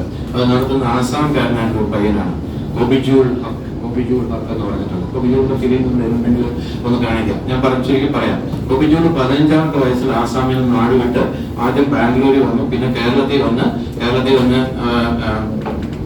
കൊബിജൂള് ഒരു പൂക്കടയിൽ ജോലിക്ക് നിന്നു. അങ്ങനെ കുറച്ച് നാൾ പൂക്കടയിലൊക്കെ ജോലിക്ക് നിന്ന് കുറെ കഴിഞ്ഞിട്ട് ഒരു സ്വന്തമായിട്ട് ഒരു പൂക്കട തുടങ്ങി. അവൻ കല്യാണം കഴിച്ചു. അപ്പൊ അവനിവിടെ നാട്ടിൽ ഒരു വീട് വെക്കണം, ഒരു ബാങ്ക് അക്കൗണ്ട് വേണം എന്നൊക്കെ പറഞ്ഞപ്പോൾ ഇസാഫില് മൈഗ്രൻസിന് വേണ്ടിയിട്ട് 2006 മുതൽ ഗർഷോൺ എന്ന് പറഞ്ഞൊരു പ്രോജക്ട് ഞങ്ങൾ ചെയ്യുന്നുണ്ട്. അപ്പൊ അവർക്ക് വേണ്ടിയിട്ട് ഗർഷോൺ മൈഗ്രൻസിന് വേണ്ടിയിട്ടുള്ള അക്കൗണ്ട് ഉണ്ട്. മൈഗ്രൻസിന് വേണ്ടിയിട്ടുള്ള ഒരു മെഡിക്കൽ വാൻ നമ്മൾ തൃശ്ശൂർ, പാലക്കാട്, എറണാകുളത്ത് വേറെ NGO ഞങ്ങൾ സപ്പോർട്ട് ചെയ്യുന്നു. തൃശ്ശൂരും പാലക്കാടും ഞങ്ങൾ നേരിട്ട് നടത്തുന്നു. അപ്പോൾ അങ്ങനെ അങ്കമാലി ബ്രാഞ്ചില് ബോബിജോട് ബന്ധപ്പെട്ടു. വീട് വെക്കാനായിട്ട് ലോൺ വേണം. അപ്പം മൈഗ്രന്റ് ആയതുകൊണ്ട് മറ്റു ബാങ്കുകളൊന്നും കൊടുക്കാനായിട്ട് തയ്യാറായില്ല. ഞങ്ങൾ അതിന് ലോൺ കൊടുത്തു, 20 ലക്ഷം രൂപ ലോൺ കൊടുത്തു. അത് എനിക്ക് തോന്നുന്നു വെച്ചിരിക്കുന്ന ഒരു 50 ലക്ഷം രൂപയുടെ ലോണാണ്, വീടാണ്. അത് കഴിഞ്ഞപ്പോൾ മോഹൻ തന്നു, നമ്മൾ കാറ് വാങ്ങിക്കണം. വീണ്ടും ഇസാഫ് ബാങ്ക് ലോൺ കൊടുത്തു, കിയ കാറ് മേടിച്ചു. ഞാൻ പറഞ്ഞത് ഈ സ്വപ്നങ്ങൾക്കൊപ്പം നിൽക്കാനായിട്ട് കഴിഞ്ഞു. ഇതൊക്കെയാണ് എനിക്ക് നിങ്ങളിപ്പോൾ പറഞ്ഞ 730 ബ്രാൻഡിനേക്കാളും ഒക്കെ സന്തോഷം തരുന്ന കാര്യം എന്ന് പറഞ്ഞാൽ ഏറ്റവും നല്ല ഇതുപോലത്തുള്ള ഒത്തിരി ആളുകളുടെ ജീവിതത്തിൽ. തൃശ്ശൂരില് ഞാൻ 2014 ബാങ്ക് തുടങ്ങുന്നതിന് മുമ്പ് പെട്ടെന്ന് ഒത്തിരി കാര്യം പെട്ടെന്ന് മനസ്സിൽ വരുന്നത് പറയുന്നത് മാത്രമേ, ചില സ്റ്റോറീസ് നമ്മളോട് പറയുന്നത് മാത്രമേ ഉള്ളൂ. ഒരു സത്യനും ഞാൻ മുടിവെട്ടാൻ പോകുന്നത്, സത്യം നാച്ചുറൽസിന് മുടിവെട്ടാൻ പോകുമ്പോൾ മുടിവെട്ടാൻ ചെന്നിരുന്നു കഴിഞ്ഞാൽ സാധാരണ മുടിവെട്ടുന്നവർ കുറച്ച് ഞാൻ വർത്താനം പറയുന്ന ആളാണ്. അപ്പൊ എന്താണ് ചരിത്രമൊക്കെ ചോദിക്കും. അപ്പോൾ അയാൾ ചെന്നൈയിലൊക്കെ വർക്ക് ചെയ്ത ആളാണ്. ഞാൻ ചെന്നൈയിൽ സ്വന്തം തുടങ്ങിയപ്പോൾ സത്യം എന്തിനാണ് ജോലിക്കാരനായിട്ട് നിൽക്കും. ഞാനൊരു ടാക്സി കയറാൻ ചോദിക്കും സ്വന്തം വണ്ടിയാണോ എന്ന് ചോദിക്കും. സ്വന്തം വണ്ടി അല്ലെങ്കിൽ അല്ലെന്ന് പറഞ്ഞാൽ ഞാൻ ചോദിക്കും നിങ്ങൾക്ക് എന്തുകൊണ്ട് സ്വന്തം വണ്ടി. അപ്പൊ അയാൾ പറയും കാശില്ല. ഞാൻ പോയി അടുത്ത ഇസാഫ് ബാങ്കിൽ പോയിട്ട് ഒരു അക്കൗണ്ട് തുടങ്ങി കുറച്ച് പൈസ നിങ്ങൾ സേവിങ് ചെയ്യാൻ തുടങ്ങും, അവർ നിങ്ങൾക്ക് കുറച്ച് ലോൺ തരുമെന്ന് പറയും. അപ്പം ഞാൻ എന്റെ കാർഡ് കൊടുത്തു അവർക്ക്, എന്നെ വിളിക്കാനായിട്ടുള്ള. അങ്ങനെ ഒത്തിരി പേരുണ്ട് എന്നെ വിളിച്ച്. ഇവർക്കൊക്കെ ഭയങ്കര ബുദ്ധിമുട്ടുണ്ടാക്കുന്ന പ്രശ്നമുണ്ട്. കാരണം ഈ ആൾക്കാരൊക്കെ എനിക്ക് നേരിട്ട് മെസ്സേജ് അയക്കും, വോയിസ് മെസ്സേജ് അയക്കും. അപ്പൊ അവർക്കൊന്നും ചെയ്യാതിരിക്കാനായിട്ട് പറ്റില്ല. ഞാൻ പറഞ്ഞത് അപ്പൊ ഇങ്ങനെ സത്യന്റെ ഉള്ളിൽ സ്വപ്നം പുതുതായിട്ട് തുടങ്ങി. അടുത്ത പ്രാവശ്യം ചെന്നപ്പോൾ വീണ്ടും തുടങ്ങി. അങ്ങനെ പല മാസങ്ങളായി കഴിഞ്ഞപ്പോൾ സത്യന്റെ പ്രശ്നം പൈസ ഇല്ലാത്തതാണ്. ഞാൻ പറഞ്ഞു അതിനാണ് ഇപ്പൊ നമ്മൾ ബാങ്ക് ലോൺ ചെയ്തിട്ടുള്ളത്. ഞങ്ങൾ ലോൺ കൊടുത്തു. സത്യൻ ഒരു കട തുടങ്ങി. നിങ്ങൾക്കറിയാം, നിങ്ങൾ ലൂർദ് പള്ളിയുടെ തൃശ്ശൂർ വരുന്നവരാണെങ്കിൽ ലൂർദ് പള്ളിയുടെ അവിടെ ബോണസ് ബേക്കറി ഉണ്ട്. അതിന്റെ മുകളിൽ ഒരു മുറിയിൽ തുടങ്ങിയ ആൾ. അത് കഴിഞ്ഞപ്പോൾ സത്യന്റെ വൈഫ് രഞ്ജിനിയും നാച്ചുറൽ തന്നെ ജോലിയാണ്. പിന്നെ രഞ്ജിനിക്കും പോകാൻ സാറേ എനിക്കും ഒന്ന് തുടങ്ങണം. ഞാൻ പറഞ്ഞു ആദ്യം ജോലി രാജിവെച്ചിട്ട് വരും, ഞാൻ ലോൺ തരാമെന്ന് പറഞ്ഞു. അങ്ങനെ രഞ്ജിനിയും തുടങ്ങി. ഇന്നിപ്പോൾ അവര് ആ കെട്ടിടത്തിലെ 4 മുറികൾ എടുത്തു. 4 മുറികൾ എടുത്തു. ഏകദേശം 12 പേരവിടെ ജോലി ചെയ്യുന്നുണ്ട്. ഞാൻ ചെല്ലുന്നതോടൊപ്പം പല സ്ഥലത്തും ഞാൻ ഈ സത്യന്റെയും രഞ്ജിനിയുടെയും കഥ ഞാൻ പറഞ്ഞിട്ടുണ്ട്. അപ്പൊ ഞാൻ പറഞ്ഞു ഇതുപോലത്തുള്ള സത്യനും രഞ്ജിനിമാരും കോബിലൂരും ഒക്കെ അനേക ആയിരക്കണക്കിന് ആൾക്കാർ ഉണ്ട്. അപ്പൊ ഞങ്ങളുടെ ജോലി അതാണ് ആൾക്കാരെ സ്വപ്നം. ഞാൻ ഇവരോടൊക്കെ പറയുന്നത്, സേജു ഗിരീഷിനോടൊക്കെ പറയുന്നത് ഒക്കെ കാര്യം, അവര് സ്വപ്നങ്ങളുടെ വ്യാപാരികളാണ്. ബാങ്കിങ് പ്രോഡക്റ്റ് അല്ല നമ്മൾ കൊടുക്കുന്നത്, ഈ സെൽഫ് ഡ്രീംസ്. നിങ്ങൾ ഓരോരുത്തരും നിങ്ങളൊക്കെ വളരെ പൊട്ടൻഷ്യൽ ആയിട്ടുള്ള എന്റർപ്രണേഴ്സ് ആണ്. നിങ്ങൾക്കൊക്കെ ഒരു ചെറിയ നിങ്ങളെ വലിയ സ്വപ്നങ്ങൾ കാണാം. സ്വപ്നം ചെറുതാണ്, വലിയ സ്വപ്നം കാണാം. ഞാൻ എൻ്റെ അടുത്ത് 2005 ഞാൻ ഈ കൊച്ചു വീട്ടിലിരുന്നുകൊണ്ടാണ്. അപ്പൊ അന്നൊരു ഞങ്ങൾ NGO സുനാമിയിൽ ഒരു പ്രോജക്റ്റ് ഒക്കെ ചെയ്തൊരു ഡോണർ അതിന് പൈസ തന്ന ഒരാൾ വന്നിരുന്നു. അപ്പൊ എന്നോട് ചോദിച്ചു, ഇപ്പോൾ what is your dream, what is your. ഞാൻ പറഞ്ഞു എനിക്ക് ഇന്ത്യ മുഴുവൻ ഇങ്ങനെ ഇന്ത്യയുടെ എല്ലാ റീജിയൻസിലും ഈ സ്റ്റാഫിന്റെ ബ്രാൻഡിങ്ങിന് വരണം എന്നുള്ളതാണ് എന്റെ ഡ്രീം. അപ്പൊ അദ്ദേഹം കുറച്ച് കളിയാക്കിക്കൊണ്ടും ഞാൻ പറഞ്ഞത് വലിയ അമിതമായിട്ടുള്ള സ്വപ്നമാണെന്നുള്ളതാണ് എനിക്ക് മനസ്സിലായി. പക്ഷേ ഒരു 10 വർഷത്തിനുള്ളിൽ പിന്നെ നിങ്ങൾ പോയിക്കോളൂ. പിന്നെ കാശ്മീരില്ല, അത് ഞങ്ങൾ അടുത്ത വർഷത്തിൽ കാശ്മീരും തുടങ്ങും. നോർത്ത് ഈസ്റ്റില്, ആസാമില്, ത്രിപുരയില്, മേഘാലയയില് എല്ലാം ഇസാഫിന്റെ, എവിടെ ചെന്നാലും ഇസാഫിന്റെ ബ്രാൻഡ് നിങ്ങൾക്ക് കാണാനായിട്ട് സാധിക്കും. ചുവന്ന ബോർഡില് ആ ബ്രാൻഡ് നിങ്ങൾക്ക് കാണാനായിട്ട് സാധിക്കും. അപ്പൊ അതുകൊണ്ട് സ്വപ്നം കാണുന്നതിൽ പരിധി വെക്കരുത്. അപ്പൊ ആ സ്വപ്നം കണ്ടിട്ട് മിണ്ടാനൊരു കാര്യമില്ല. സ്വപ്നം കണ്ട് അതിനു വേണ്ടിയിട്ട് ആ സ്വപ്നത്തിന്റെ പുറകെ ഓടുവാനായിട്ടുള്ള മനസ്സുണ്ടെങ്കിൽ ഏത് സ്വപ്നവും അത്. ഞാനൊരു ബിസിനസ്സുകാരനല്ല, ഞാനൊരു ബാങ്കറല്ല, ഞാൻ ബാങ്കിൽ നിന്ന് ലോൺ എടുത്തിട്ടേ ഉള്ളൂ, ബാങ്ക് നടത്തിയിട്ടില്ല. പക്ഷെ ഇന്നിപ്പം വളരെ സക്സസ്ഫുൾ ആയിട്ട് ഞങ്ങളൊരു IPO ചെയ്തു. ബോംബെ സ്റ്റോക്ക് എക്സ്ചേഞ്ചില് കഴിഞ്ഞ നവംബർ 10-ാം തീയതി. അതൊക്കെ ഒരു വലിയ മൂവ്മെന്റ് ആണ്. നിങ്ങളൊക്കെ അത് ക്ലീൻ ചെയ്യണം. ഒരു ചെറിയ സംരംഭം, ഇപ്പൊ സംരംഭം ചെറുതാണെങ്കിലും നിങ്ങൾ പറയണം, മറ്റുള്ളവരോടൊക്കെ പറയണം. So it's my dream to list my company Bombay stock എക്സ്ചേഞ്ചിൽ ലിസ്റ്റ് ചെയ്യുമ്പോൾ അവിടെ നിൽക്കുമ്പോൾ കിട്ടിയതായിട്ടുള്ള ഫീൽ എനിക്ക് വിവരിക്കാനായിട്ട് എനിക്ക് വാക്കുകളില്ല. ഞാൻ പറഞ്ഞ അത് അവിടെ ചെന്ന് നിന്നാലേ നിങ്ങളത് മനസ്സിലാകാൻ പറ്റുള്ളൂ. IPO 78 ടൈംസ് ഓവർ സബ്സ്ക്രിപ്ഷനായി. അപ്പൊ അതുകൊണ്ട് അങ്ങനെ നിങ്ങളുടെ സംരംഭങ്ങൾ റിസർവ് ബാങ്കിലൂടെ ബ്രാഞ്ചുകളുണ്ട്. നിങ്ങളുടെ കൂടുതലുള്ളപ്പോൾ പൈസ കയ്യിൽ വരുമ്പോൾ റിസർവ് ബാങ്കിനെ കുറിച്ച് ഓർക്കണം. ഏറ്റവും കൂടുതൽ സേവിങ്സ് ബാങ്കിൽ ഞങ്ങൾ 7.5% പലിശ കൊടുക്കുന്നുണ്ട്. 5 ലക്ഷത്തിന് മുകളിൽ ഉണ്ടെങ്കിൽ 7.5% പലിശ കൊടുക്കുന്നുണ്ട്. ടേം ഡെപ്പോസിറ്റിന് 8% വരെ നോർമൽ 1% സീനിയർ സിറ്റിസൺസിന് കൊടുക്കുന്നുണ്ട്. അതുകൊണ്ട് കാരണം നിങ്ങളുടെ അടുത്ത് പൈസ വരുമ്പോൾ ആ പണം ഞങ്ങൾ ഇതുപോലുള്ള ആൾക്കാർക്കൊക്കെ ലോൺ കൊടുക്കാനായിട്ടാണ്. ഇതാണ് കോബിജോടും ഭാര്യയാണ്. കോബിജോടിന്റെ കാറും വീടും കൊടുത്ത് കാണിച്ചാൽ മതി. സോ ആസാമിൽ നിന്ന് വന്ന ഒരു മൈഗ്രന്റ് ലേബർ ആയിട്ട് വന്ന കോബിജോടിന് ഇവിടെ ഒരു സംരംഭം കെട്ടിപ്പടുക്കാനായിട്ട് കഴിയുമെങ്കിൽ കേരളത്തിൽ ജനിച്ച് കേരളത്തിൽ വളർന്ന ഈ നിങ്ങൾ ഓരോരുത്തർക്കും വലിയ വലിയ സംരംഭങ്ങൾ കെട്ടിപ്പടുക്കാനായിട്ട് സാധിക്കും. ചെറിയ സംരംഭങ്ങളാണ്, മൈക്രോ സംരംഭങ്ങളാണ് ഇന്ത്യയുടെ 5 ട്രില്യൺ എക്കോണമിയിൽ കാര്യമായിട്ടുള്ള പങ്കുവഹിക്കാനായിട്ട്. ഓക്കെ, അപ്പൊ ഈ അവസരത്തിന് വളരെ നന്ദി. നിങ്ങളുടെ യാത്രയിൽ ഞങ്ങൾക്ക് ഏതൊക്കെ തരത്തിൽ റിസർവ് ബാങ്കിന് ചെയ്യാൻ കഴിയുന്നതായിട്ടുള്ള കാര്യങ്ങൾക്ക് നിങ്ങളോടൊപ്പം ഉണ്ടാകും എന്നുള്ളത്